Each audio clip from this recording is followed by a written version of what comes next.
power. He is the one. Welcome to Watch Mojo. And today we're counting down our picks for the top 20 times movie characters went God mode. Until at last I threw down my enemy and smote his ruin upon the mountainside. For this list, we'll be looking at the moments in film when characters obtain or display incredible powers or skills. Since many of these involve important plot points, there will be spoilers ahead. If there's a divinely cool movie character feat you wish had been featured on our list, you too can go God mode by telling us in the comments. Number 20. Wonder Woman crosses no man's land. Wonder Woman. Diana of Themyscira is powerful even by the standards of her warrior people. Being a demigoddess will do that. Even so, it isn't until she finds herself in the middle of one of the worst wars in history that we get to see the true extent of her power. This is no man's land, Diana. It means no man can cross it, all right? This battalion has been here for nearly a year, and they barely gained an inch. Diana and her friends need to get across no man's land in the middle of trench warfare. And while everyone around her insists it's impossible to cross, Diana climbs out of the trench and charges across the field. As she takes all the fire, Diana manages to block automatic weapons and perform incredible leaps. With such a remarkable display, it's no wonder her friends and the Allied troops are inspired to follow her. Number 19. John Murdoch uses the tuning. Dark City. John Murdoch lives in a city of perpetual night, controlled by alien beings known as the Strangers. This hive mind of pale villains alter both the landscape of the city and the memories of its residents regularly, partially through an ability called tuning. Somehow, you have developed their ability to tune. That is how they change things. That is how they built this city. While the Strangers intend to implant Murdoch with their own memories, human scientist Dr. Daniel Schraber alters Murdoch's memories so that he learns how to use the tuning, but retains his humanity. This lets Murdoch engage in a reality-warping battle with the Strangers' leader, Mr. Book. Murdoch and Book throw psychic blasts at each other, reshape the city around them, and fly through the air. Their tune may not be godlike, but it's certainly in the same key. I knew you could do it, John. You have their power now. You control their machines. Number 18. Buddhist Palm. Kung Fu Hustle. Singh is a perpetual troublemaker whose actions put a rundown slum in danger from the Axe Gang. However, after a thorough beating from superhuman kung fu legend The Beast, the gang's new leader, Singh's latent chi, is released and his knowledge of Buddhist Palm unearthed.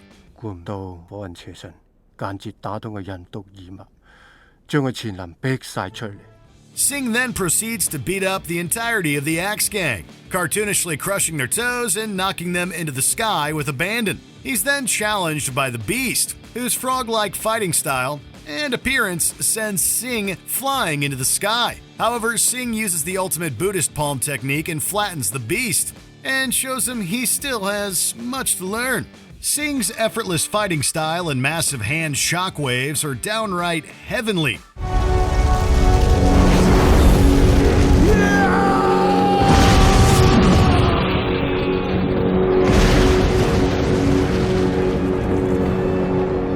Number 17. Hallway Shootout. Equilibrium. John Preston may act as an enforcer for a dystopian regime bent on suppressing emotions, but when he starts to feel, the villains should beware. Tread softly, because you tread on my dreams. I assume you dream, Preston. Enraged at DuPont, the secret leader of the government, Preston escapes his capture and makes a dramatic assault on DuPont's office. Using his training in an impractical yet amazing gun-based martial art, Preston tears his way through goons in a long hallway. He does flips, sets up clips for him to reload ahead of time, and somehow doesn't manage to get hit by the dozens of rifle-toting guards. It's a superhuman bit of gunplay that still has us in awe.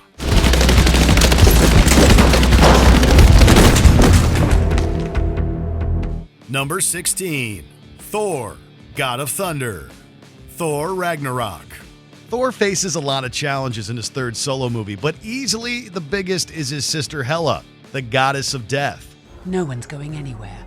I'll get that sword, even if I have to kill every single one of them to do it. When she cuts out Thor's eye and sets her minions against the fleeing people of Asgard, things look dire. However, a vision of Thor's father Odin reminds Thor that his lost hammer, Mjolnir, was merely a way for him to focus his powers, not the source of it.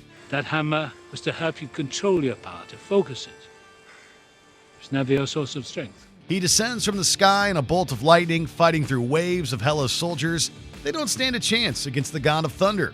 It makes for one awesome sequence, and feels even more divine thanks to the help from Led Zeppelin.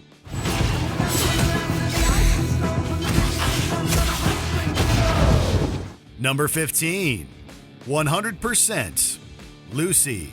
Throughout this sci-fi film, we see the titular character gain increasingly fantastical abilities as she uses her brain to its fullest capacity.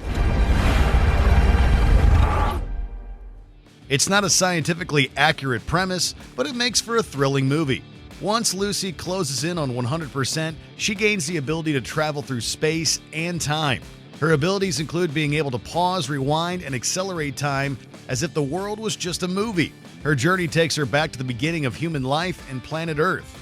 Eventually, Lucy leaves her body behind and is everywhere. While it may only be 15th on our list, Lucy's God Mode moment may best illustrate what being a god would truly be like.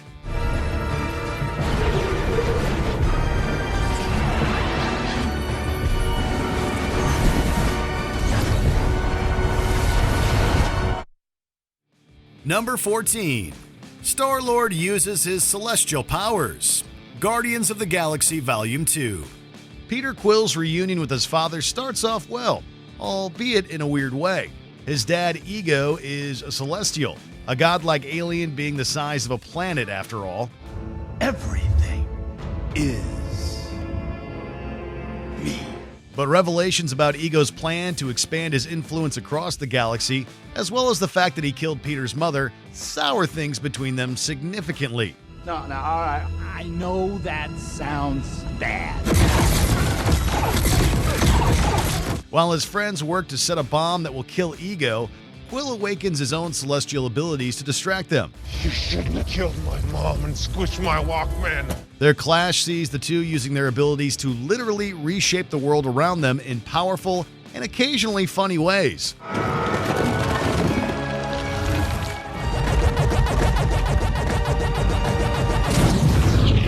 It makes for a crazy fight scene and features Quill at his strongest, although his dance moves are also pretty powerful.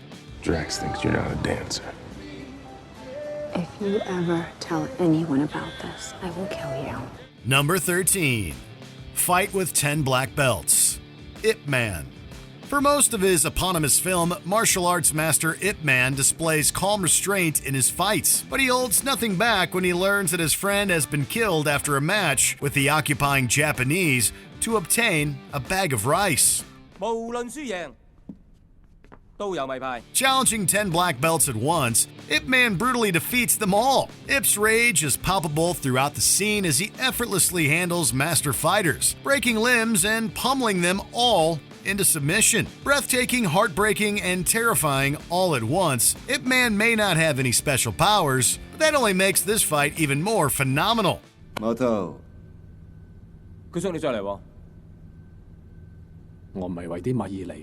Number 12. Flash runs back in time. Zack Snyder's Justice League. Barry Allen, aka The Flash, may be the fastest man alive, but sometimes he's not fast enough to save everyone. Such is the case when the Justice League fails to prevent Steppenwolf's plan to terraform Earth with the mother boxes, and they all die in an explosion.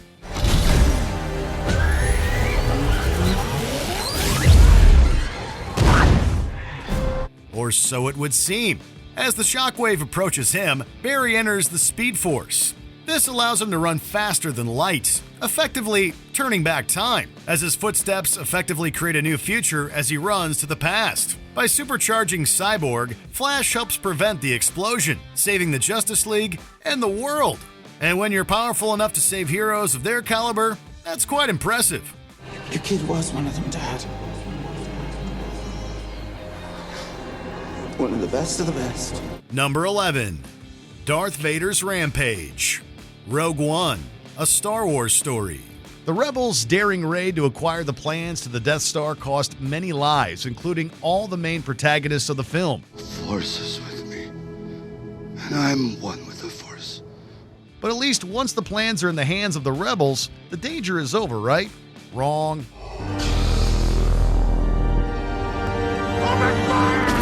Darth Vader boards the Rebel flagship and relentlessly pursues the intel, mowing men down with his lightsaber and throwing them around with the Force.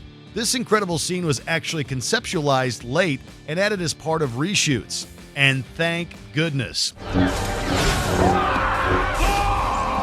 It somehow captures all of Darth Vader's might and badassery in one short scene. Number 10. Evelyn fights with kindness. Everything, everywhere, all at once. In this film, Evelyn Wang has maybe one of the weirdest days anyone has ever had. Her rapidly developed ability to shift her mind into versions of herself across the multiverse comes in handy when trying to stop Jobu Tupaki, a version of her daughter, from using an apocalyptic bagel. Because you see, when you really put everything on a bagel, it becomes this. Like we said, it's real weird. And while her universe hopping has allowed Evelyn to acquire various skills, the best one she learns is from her husband, Waymond, being kind. As Evelyn fights through Jobu's followers, she uses her ability to not injure them, but rather to make them happy. This ranges from recreating a late wife's perfume to a Rakakuni situation. It's a hilarious and uplifting way to fight. 我理解，但你不是一个服输的人。我又何尝不是？只是我们选择的处理方式不一样。Number 9. Thor arrives in Wakanda. Avengers: Infinity War. Yeah, we're gonna do 2 Thor moments, but they're in different movies, and we blame their awesomeness. It's truly awesome. The God of Thunder is put through the ringer in this movie, with Thanos killing half his people along with his brother. Loss, regret, they're all tremendous motivators. They really clear the mind, so I'm good to go. Thor sets out to create a new weapon capable of taking on the Mad Titan. Meanwhile, the Avengers and Wakandans battle Thanos' Outriders, but are badly outnumbered.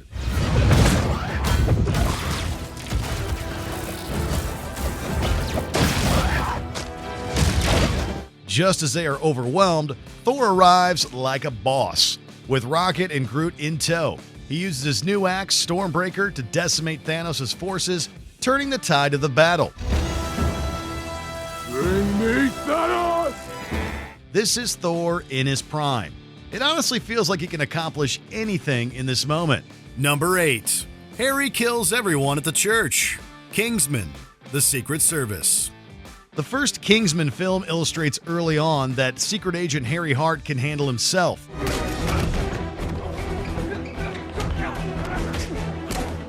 But this scene shows him take it to another level. While Harry is investigating a church, villain Richmond Valentine activates a signal through cell phones to make everyone, including Harry, murderously violent. Because of Harry's training, he's able to be ruthlessly efficient in his programmed directive, tearing through everyone else like tissue paper.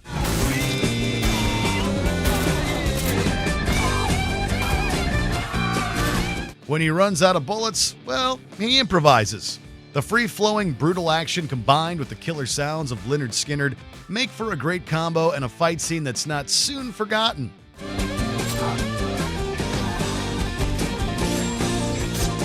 Number 7.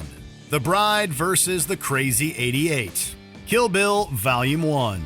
In this roaring rampage of revenge, Beatrix Kiddo, better known as the Bride, attacks a Japanese restaurant in Tokyo to get at her target, Oren Ishii.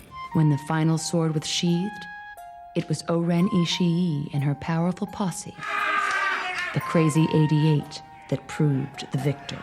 However, Oren is soon joined by her legion of skilled fighters, the Crazy 88. Vastly outnumbered, the Bride slices and dices her way through dozens of sword-wielding gangsters with creative and outlandish moves at every turn. And while she takes a few hits, mostly from the group's leader, Johnny Moe, the Bride still turns a small army into mincemeats in a matter of minutes. So, Oren, any more subordinates for me to kill? Number 6. Neo believes. The Matrix. The Wachowskis' game-changing sci-fi film sees a lot of characters bending the laws of physics inside of the simulated reality that is the Matrix.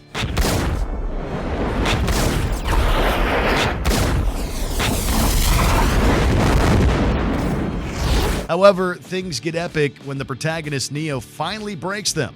After being shot and apparently killed by Agent Smith, Neo is resurrected by Trinity with a kiss. I love you.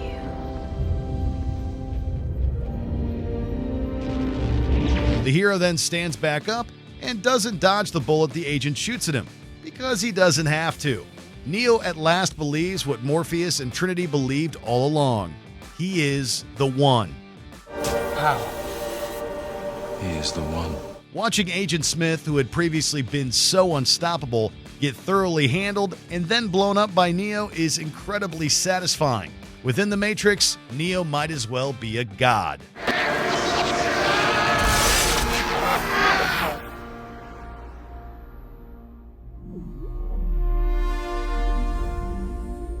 Number 5. Burning Godzilla. Godzilla, King of the Monsters. Godzilla is kind of always in God mode. It's in his name after all. However, the iconic monster has received some awesome power-ups over the years. His infinite heat ray moment against Destroya was definitely a contender.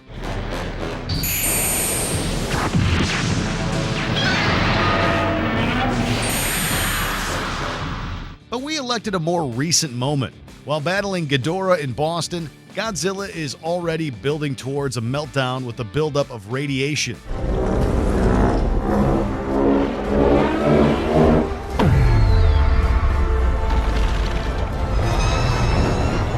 However, a boost from Mothra allows the reptile to use his burning thermonuclear power against Ghidorah. Godzilla is able to launch the radiation in waves at his foe, while being immune to Ghidorah's own beam breath.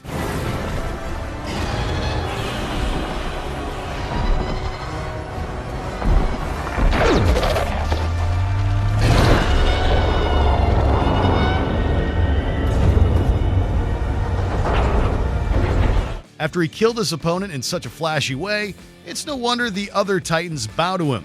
Hail to the king, baby.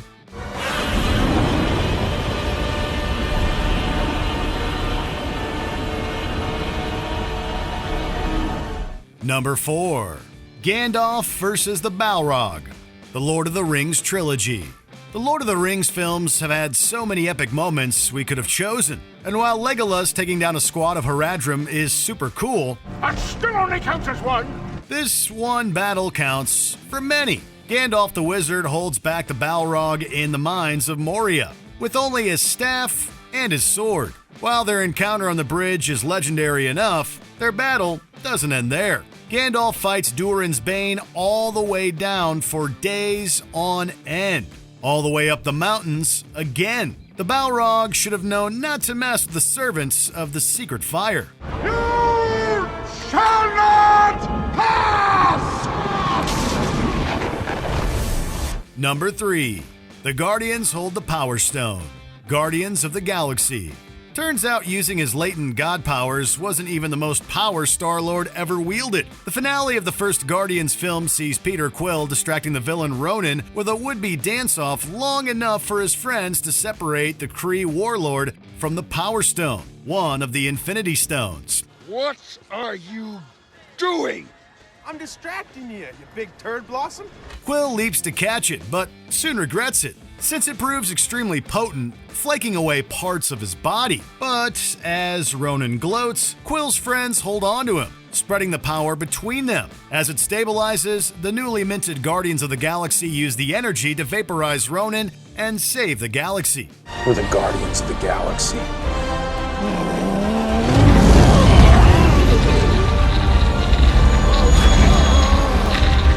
Can you imagine how powerful it would have been if they danced?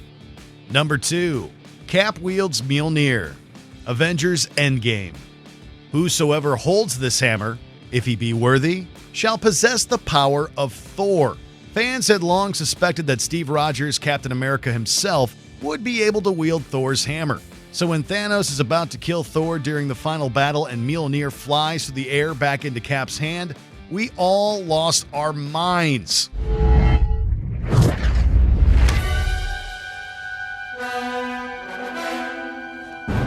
Cap is not only able to throw the hammer and call it back to him, he's also able to summon lightning, which he uses in a fantastically awesome series of attacks against Thanos.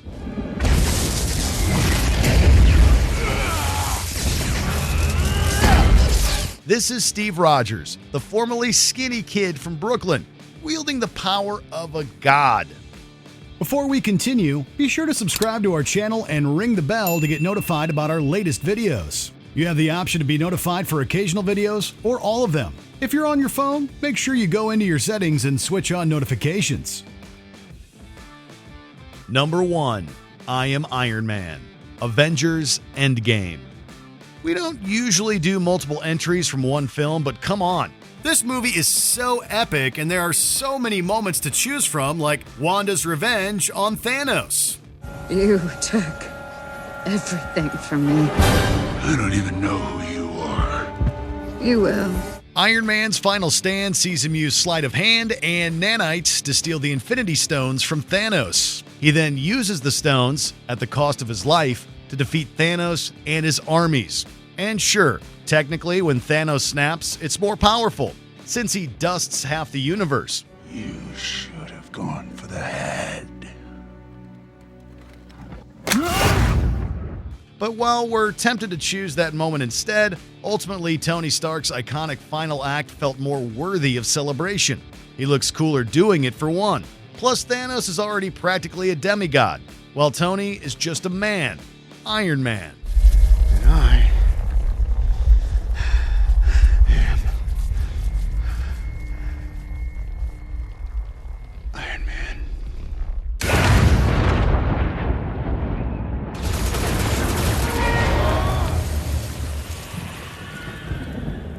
I get that right? I thought I did. Haradrim.